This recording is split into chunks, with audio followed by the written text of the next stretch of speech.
everyone. So today this lecture is going to be about Newton's universal law of gravitation. So as the story goes, Newton was sitting in his mother's garden and he all of a sudden felt a bump on his head from an apple that fell from the tree that he was sitting under. And he was like, "Oh my gosh, I wonder what is pulling this apple towards the earth." And this is how he came up with this idea of gravity. Now, did this really happen? Maybe, maybe not. But it is a good story. And it's a good way for us to think about how Newton came up with this. So the story actually continues, and he thought, well, if an apple is being pulled by this force of gravity, I wonder if this force of gravity also applies to other heavenly objects. That's what they called them back in the day. Anything in the heavens, what's called a heavenly object. So something like the moon. Is the moon also under the influence of the Earth's gravity? And is that why it orbits the Earth? So this is the question that he asked. And he decided to do what we call a thought experiment, which people did a lot back in the day. They just basically sit around and thought about things. So his thought experiment, we call this Newton's mountain or Newton's cannon, I've heard it called as well. And basically what he thought is, okay, what if we have this big tall mountain and we put a cannon on the top of it? Now, if we shoot a cannonball out of that cannon, obviously the Earth's gravity is going to pull that cannonball down to the Earth because we know that it's an attractive force, right? Pulls things down to the Earth. Now, what if we shot that cannon out faster? What would happen? Well, it would go farther, but again, it would be under the influence of the Earth's gravity, so it would eventually get pulled down to the surface of the Earth. So his question was, and his thought experiment was, what if we could shoot this cannon out fast enough so that its curve matched the curve of the Earth?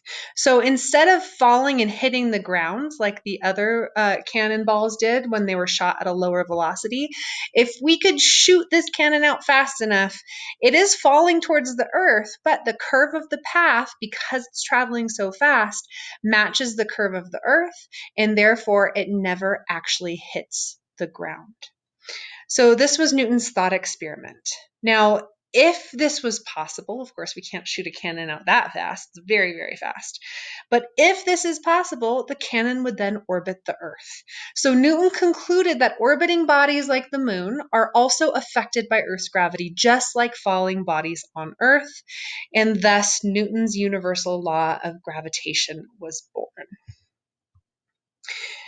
Now, he proposed that there's a universal property of all matter to attract other matter. So when we have a mass 1 and a mass 2, they are going to attract one another through this law of, universal gravitation. So he proposed that this force between these two masses is proportional to each mass, and it's inversely proportional to the square of the distance of separation. Meaning, if I doubled my distance, the force would reduce by a factor of 4. If I tripled my distance between the two objects, the force would reduce by a factor of 9. So we call this the inverse square relationship. And a lot of things obey this inverse square relationship. You'll actually see this in the electrical force equation as well, the force between two charged particles, or Coulomb's law, as we call it. So this is a very common thing that you can see in physics and just in mathematical representations of what we view on the Earth in general. So this is the equation that he kind of came up with. He said, okay, the force of gravity is around equal to mass 1 times mass 2 divided by r squared. Now, this is the actual equation that he came up with. So this big G, we need to talk about this big G in a second, but that is the constant of gravitation.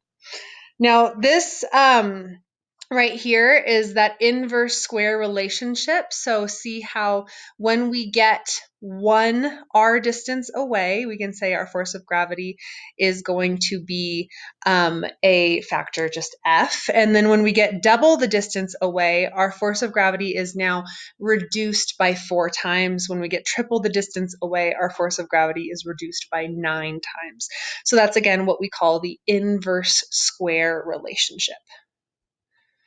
So this is, again, the equation that Newton came up with for Newton's universal law of gravitation. We have force is equal to big G times mass 1 times mass 2 divided by r squared, where mass 1 and mass 2 are the two objects that are interacting.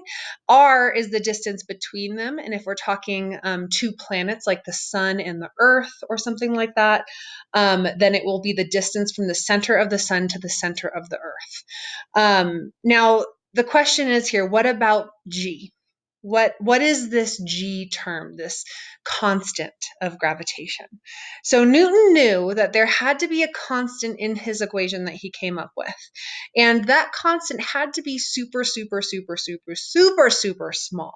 The reason he knew this is because if you're sitting at your desk or wherever you are right now, and say you look at something that's a couple feet away from you. So I'm looking at my dog. Now, if I plug in my mass for mass 1, my dog's mass for mass 2, and then divide that by the distance between us squared, we get a pretty big number for force. And obviously, nothing's happening. I'm not attracting Rowdy to me. He's not attracting me to him.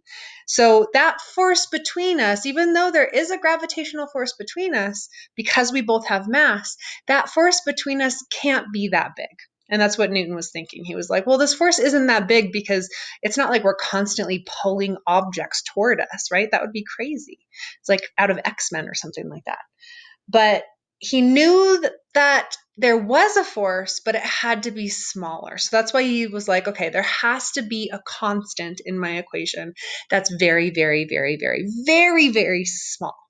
So what he did is he just stuck a big G in there for his universal law of gravitation constant. He just stuck it in there and he's like, I don't really know what it is. I know that it's small, but I don't know what it is, but I'm just going to put big G in there. All right, and that's our gravitational constant. Now, big G was actually found by a man named Henry Cavendish, and he found it with this crazy experiment. You can see a picture of it right here. He found the force between two masses when neither mass was involved with the force of the Earth, using this contraption. So he had two big masses, he had two smaller masses, and then he had some laser light.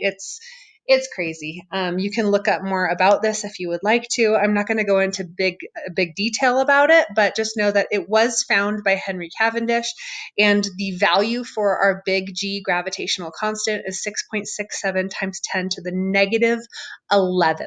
So you can see that this is a very, very, very small number, which makes our force of gravity, universal law of gravitation equation true. Now, a couple more things about this universal law of gravitation. Now, when we have multiple objects that are interacting together, we have to employ the principle of superposition. So when we're given a group of particles, we find the net gravitational force on any one of them from the other particles by using the principle of superposition. All we have to do is sum the individual effects. So, for example, if we have particles 1, 2, 3, 4, 5, all the way up to an nth number of particles, and we want to find the force on particle 1, all we have to do is add together the force between 1 and 2 plus the force between 1 and 3 plus the force between 1 and 4 plus the force between 1 and 5, and so on and so forth. So we're just adding those gravitational forces together. Now remember, force is a vector, so it means it does have direction. So if we have two dimensions, you have to split these up into x and y components, sum the x direction, sum the y direction, and then use Pythagorean theorem in order to get the total net force and the direction with trigonometry as well. And then last but not least, when we have real objects, so say, I don't know, a baseball bat or something like that, we can find the force by dividing that objects into parts small enough to treat them as particles.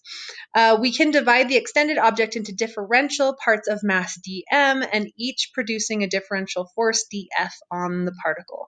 So basically what we're going to do is we're going to integrate that big equation that we saw before. And this doesn't make sense unless we actually do a example, which I will have for you in the example videos as well. So in this equation, the integral is taken over the entire extended object, and we drop the subscript net.